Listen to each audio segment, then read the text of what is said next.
Ang mga Europeyong naninirahan sa Pilipinas ay nangangailangan pa ng mga tagapaypay at tagahugot ng sapatos at hindi nagsisipaglakad kundi lagi lulad ng kanilang karwahe.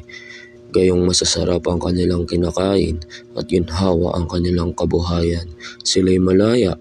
Ang bunga ng kanilang mga pagsisikap ay para sa kanilang sarili, may pag-asa sa kinabukasan at ginagalang ng madla.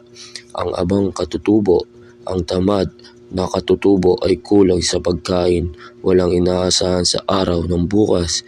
Ang bunga ng kanilang pagod ay sa iba napupunta at kinukuha sila sa paggawang sapilitan. Iminulat palibhasa sa halimbawa na mapagbulay-bulay at tamad na pamumuhay ng mga monghe. Ang mga katutubo naman ay walang ginawa kung hindi iukol ang kanilang buhay sa pagkakaloob ng kanilang salapi sa simbahan dahil sa inaasang mga himala at iba pang katakatakang bagay. Ang kanilang kalooban ay nagayuma. Buhat sa pagkabata ay wala silang natutuhan kundi ang pagkilos na parang mga manika na hindi nalalaman ang buong kabagayan.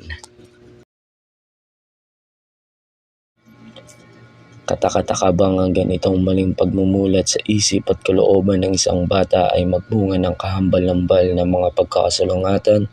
Iyang walang pagtutunggali ng isip at ng tungkulin ay humantong sa pananamlay ng kanyang mga pagsisikap.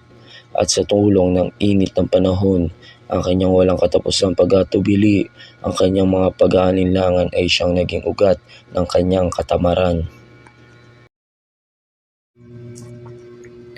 Ang edukasyon ay siyang lupa at ang kalayaan ay siyang araw ng sangkatauhan. Kung walang edukasyon at walang kalayaan, walang pagbabagong may sasagawa, walang hakbang na makapagdudulot ng bungang ninanais.